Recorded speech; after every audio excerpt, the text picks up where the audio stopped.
తిరుపతి జిల్లా కోట మండలం నుంచి మరో నాయకుడు వైఎస్ఆర్ కాంగ్రెస్ పార్టీ నుంచి తెలుగుదేశం పార్టీలో చేరారు. జరుగుమల్లి గ్రామానికి చెందిన ఉచ్చూరు రవీంద్రారెడ్డి నాడు మాజీ ఎమ్మెల్యే పాసం సునీల్ కుమార్ తో పాటు తెలుగుదేశం పార్టీలో కొనసాగిన విషయం తెలిసిందే.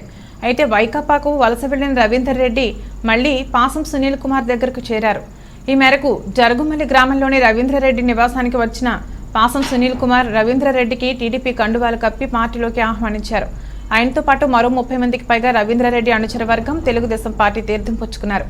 ఈ సందర్భంగా ఏర్పాటు చేసిన కార్యక్రమం ద్వారా పాసం సునీల్ కుమార్ మాట్లాడారు. వైఎస్ఆర్ కాంగ్రెస్ పార్టీలో సీనియర్ నాయకులకు సరైన గుర్తింపునివ్వడం లేదన్నారు. అలాంటి కారణాలతో నేతలు టీడీపీలో చేరుతున్నారని, తెలుగుదేశం పార్టీ వారికి మంచి గుర్తింపునివ్వడం జరుగుతుందని చెప్పారు.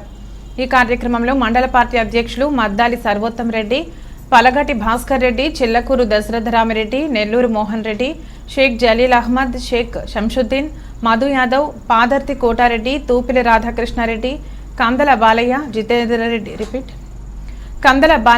జితేంద్రారెడ్డి, దారా సురేష్, పల్లుమల్లు వెంకటకృష్ణారెడ్డి, నౌషాద్, నాయబ్ రసూల్, నందా మోహన్, తిరుమూరు మురళి, ఇన్నమాల అనూక్ తదితరులు పాల్గొన్నారు.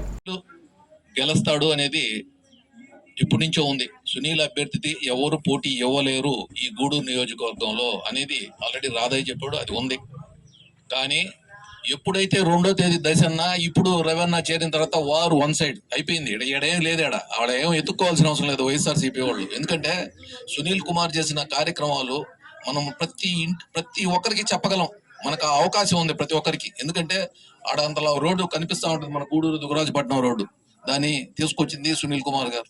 అదేవిధంగా ప్రతి ఊర్లో కమ్యూనిటీ హాల్ అయితేమి, సిమెంట్ రోడ్లు అయితే మేము ఎవరు అడిగితే వాళ్ళకి సిమెంట్ రోడ్లు వేసాం. ఏ ఊర్లో సిమెంట్ రోడ్డు కావాలన్నా ఆపిందే లేదు. అదేవిధంగా శ్మశానాలకైతేమి, కమ్యూనిటీ హాల్కైతేమి ఆయన ఫండ్ నుంచి చాలా విలేజ్లకు ఇచ్చాం. అదేవిధంగా లోకేష్ బాబు గారు ఆ రోజు ఎల్ఈడి లైట్లు ఇచ్చిన దానివల్ల ప్రతి గ్రామంలో ఈ రోజు లైట్లు వెలుగుతున్నాయి. అంటే ఆ ఎల్ఈడి లైట్లే. ఇంతకుముందు మన పంచాయతీల్లో అంత కరెక్ట్ గా లైట్లు వెలిగేది లేదు, కానీ ఈ రోజు బ్రహ్మాండంగా ప్రతి ఊర్లో లైట్లు వెలిగే పరిస్థితి. ఇన్ని మంచి కార్యక్రమాలు ఆయన దరిదాపుల్లో 2000 పైచురుకు కోట్లు మన గూడూరు నియోజకవర్గాన్ని తీసుకొచ్చారు. అటువంటి మంచి వ్యక్తి సునీల్ కుమార్ గారు. కాబట్టి మనం అందరం ఇప్పుడు పార్టీలో చేరే వాళ్ళు అయితేమి, మనం సునీల్ కుమార్ తో ఉండాలనుకునే వాళ్ళు అయితేమి, సునీల్ కుమార్ అభిమానులు అయితేమి, తెలుగుదేశం పార్టీ అభిమానులు అయితేమి, మన అందరం చేయాల్సిన పని ఈ 2 నెలలు కష్టపడి మనం గతంలో మన తెలుగుదేశం పార్టీ ఏమేమి కార్యక్రమాలు చేసింది, మనం ఏమి సంక్షేమాలు చేసాం, ఏమి అభివృద్ధి కార్యక్రమాలు చేసాం, అదేవిధంగా మన సునీల్ కుమార్ గారు ఈ నియోజకవర్గంలో ఏమేమి చేశాడు ఈ ప్రజలకు చెప్పాలా.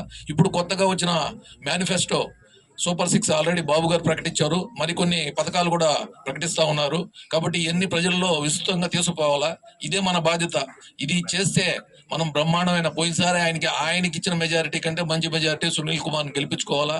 అందరం కష్టపడి పనిచేయాలా. కాబట్టి మిమ్మల్ని అందరినీ ఈ సభాముఖంగా కోరుతున్నాను. ఈ 2 నెలలు ప్రతి ఒక్కరూ కష్టపడి పనిచేయాలని కోరుకుంటూ సెలవు తీసుకుంటాం. ఈ గ్రామంలో ఎన్నో అభివృద్ధి కార్యక్రమాలు రవాణా చేశాడు. ఇక్కడ అయినప్పటికీ ఆ రోజు సునీల్ కుమార్ని ఓడించారు మీ అందరూ కూడా. నన్ను ఓడించిన తర్వాత ఇక్కడ గెలిచిన ఎమ్మెల్యే రోజున మీకు కనిపించాడేమో నాకు అర్థం కాల, ఇంకేదైనా పని చేసాడేమో నాకు అర్థం కాల. మీకే తెలియాలి, గ్రామస్తులకు తెలియాలా ఏమన్నా పని చేసాడేమో. నేను చెప్పేది ఏంటంటే సునీల్ కుమార్ అని కదయా, అది సునీల్ కుమార్ అయినా, వరప్రసాద్ అయినా, ఇంకొక ఆయనైనా పనిచేసిన వాళ్ళకి మీరు గుర్తింపు ఇవ్వండి. లేకపోతే మళ్ళీ పని చేసేదానికి బుద్ధి పుట్టదు. గ్రామాన్ని అభివృద్ధి చేసే వాళ్ళకి గుర్తింపు ఇవ్వండి. మీతో నిత్యం సంబంధాలు పెట్టుకునే వాళ్ళకి గుర్తింపు ఇవ్వండి. మీరు ఎవరు వచ్చినా సమాధానం చెప్పే వాళ్ళకి గుర్తింపు ఇవ్వండి. అంతేగాని ఊరు పేరు తెలియని వాళ్ళు వస్తుంటే వాళ్ళని మీరు గెలిపిస్తూ పోతా ఉంటే పనిచేసేవాడికి అర్థం ఉండదని చెప్పి నేను తెలియజేస్తున్నా. గతంలో రవ్వన్న ఇక్కడ ఉన్నప్పుడు ఎన్నో అభివృద్ధి కార్యక్రమాలు ఈ గ్రామానికి చేశాడు. ఎప్పుడు చూసినా అబ్బాయ మా ఊరు మా ఊరు మా ఊరు అని ఎప్పుడు 4 గంటలు నన్ను చెవులో ఎప్పుడు ఊదేవాడు. అబ్బాయి ఏమొచ్చినా మా ఊరికి మా ఊరికి మా ఊరికి అని. మ్యాక్సిమం ఉన్నంత కాలంలో నేను కూడా చాలా పనులు ఈ గ్రామానికి ఇచ్చాం. దాని తర్వాత అన్న వైఎస్ఆర్సీపీలోనే ఉండిపోవడం, తర్వాత ఈరోజు ఎన్నో రోజుల నుంచి మేము అన్నను బతిలాడుతున్నాం, రాన్నా పార్టీలోకి రాన్నా, నువ్వు ఆ పార్టీలో ఉండి కూడా నీకేం గౌరవం లేదన్నా, అక్కడ నీ గ్రామాన్ని ఒక పని చేసుకోలేదన్నా అని చెప్పాం. అన్న కూడా ఆలోచించి ఒక మంచి నిర్ణయం తీసుకొని ఈరోజు మా దర్శనంలాగే ఈరోజు తెలుగుదేశం పార్టీలో జాయిన్ అయినందుకు మనస్ఫూర్తిగా రఘువరణ్ని పార్టీలోకి ఆహ్వానిస్తున్నాం. ఈ రోజు నుండి మాకు ముఖ్యంగా మాకు ఈ మండలంలో మాకు పెద్దగా మా భాస్కర్ రెడ్డి గారు ఉన్నారు. ఈరోజు మరొక పెద్ద దర్శనం వచ్చాడు, ఇంకో పెద్ద రఘువరణ్ వచ్చాడు. మీరు ముగ్గురు యొక్క నాయకత్వంలో మేమందరం కూడా పోతామని చెప్పి మనస్ఫూర్తిగా తెలియజేస్తున్నాం అన్న. మీ నాయకత్వంలో కోట మండలంలో మంచి మెజార్టీ తెలుగుదేశం పార్టీకి వచ్చి చంద్రబాబు నాయుడు గారిని ముఖ్యమంత్రిగా చేయాలని చెప్పి మిమ్మల్ని అందరినీ కోరుతున్నాను అన్న. ఇకపోతే తల్లులారా, మీకు అందరికీ అబద్ధం చెప్పి జగన్మోహన్ రెడ్డి గారు ముఖ్యమంత్రి అయినాడు. ఏం చెప్పాడు? అమ్మఒడి అన్నాడు. ఎంతమంది బిడ్డలు మాట్లాడితే కేసు అంటే భయపడతామని. మేము ఈ కేసులు భయపడేవాళ్ళం కాదు తల్లి. వీటికంతా భయపడే సమస్య లేదు. ప్రజా క్షేత్రంలో ప్రజా సమస్యల కోసం నిత్యం పోరాడుతూ ఉంటాం. ఓడినా గెలిచినా ఇక్కడే ఉంటాం తల్లిదారా. అట్లాగమ్మా మీకు అందరికీ జరిగిన తల్లి, నాది గూడూరు. చాలా మంది మా ఇంటికి వచ్చారు. ఏమా రాలేదా? ఎందుకు గూడూరులోనే కదా, అది వేరే ఊరు కాదు. ఈ రోజు రకరకాల గూడూరుకి వచ్చి ఎమ్మెల్యేలుగా పోటీ చేస్తున్నారు. మీకు ఉండ్రూరు కావాలా, పరాయూరు కావాలా?